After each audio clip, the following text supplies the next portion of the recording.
been a really good year. Doesn't mean it's been easy, but it's been a really good year, and we're grateful for it. The puking, the difficulties, moving, the work, all of that. But it's been a really good year. Hi, everybody. Hey, guys. We found out in July that we're pregnant with our third baby.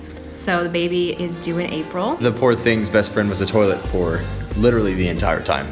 Yeah. So it was not a very fun season for her, and just a really busy season for me and the kiddos. But exciting season because we're so excited that we're having another baby. Yeah, she's gonna be a little girl, and she arrives in April, and we can't wait to have her be part of the family. Can't wait for her to get here. The church building has been coming along pretty nicely. We're making a bit more progress right now.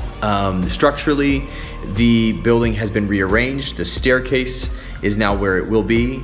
The bathroom area is being created, and it's lower. For certain reasons, we had to actually lower the bathroom area, so there's a small ramp. The upstairs is how it will be, and so right now they're plastering the building.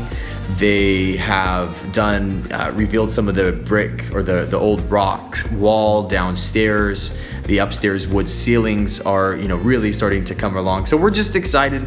They have a phrase in Italy, and it is piano piano, which means slowly, slowly, and it applies to every aspect of life, and especially construction.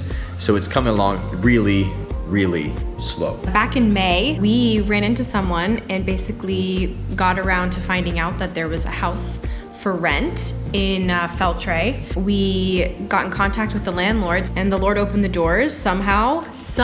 We've just been feeling really blessed. We're in a more fixed contract for a little bit longer, and we have a garden for the backyard for the kids to play in, and it's actually big enough for the new baby. There's 4 bedrooms upstairs, and so it is completely a gift from the Lord. So ministry post-quarantine hasn't changed that much. For us, it was a blessing because everything for the entire country was unilateral. All of the rules applied to everyone. The churches and the stores, we all have to keep our masks on. When I teach, or the worship team when they're singing, we can take the masks off. You can have a certain amount of people for the square meters that you have of the building, which all of our people from our church fit within that.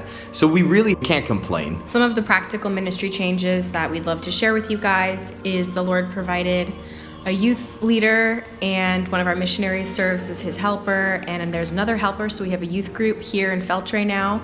We have a new children's ministry director, and so she is basically training underneath our old one who did it for many, many years. We have a lot of just elementary school age kids, and the Lord provided the perfect person to be taking that over, and her helper. As for women, we have been doing women's ministry, and we're studying through a book together, and it's been really challenging for me personally because I lead the whole thing in Italian, and it's really bad Italian. Don't think that's impressive because it's so bad, but it's great. The women are awesome.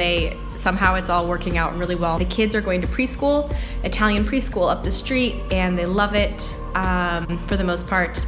And they're learning Italian really well, and they have a better accent than we do, that's for sure. On the same topic of language, we both feel more comfortable with it now. We make a ton of grammatical errors. And so now finally we're at a point where we feel able to have just better relationships and be better friends. Not only have good relationships with the people, but fruitful relationships, and encourage each other to follow the Lord and to walk with Jesus. And so that's our hope for the future. And not just us, but the Lord has placed it on some of the older people in our church to start discipling some of the younger families. And so it's just cool to see the Lord. He always passes the baton, and we always need to be passing it on. And it's not always supposed to be yours. It's always supposed to be going to someone else. And so I just want to be realistic that not everything's perfect, but things are what is amazing, and what God gets the glory for is that people's hearts here in Feltre are the most humble hearts I've ever seen when they receive correction or when they receive anything, especially if they receive it from us with our language and with our age, and they receive it like it blows me away. They're just an example to me of how I want to be.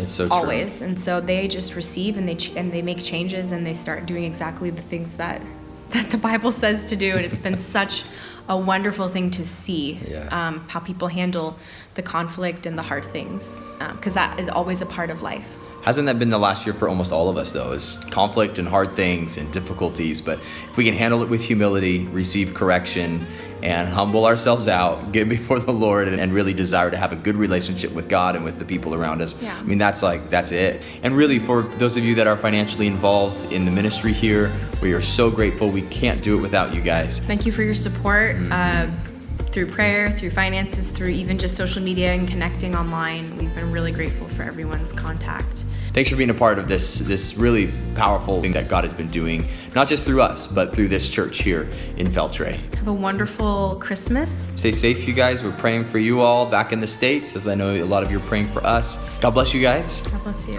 And we'll talk Love to you soon. guys. Bye. Bye.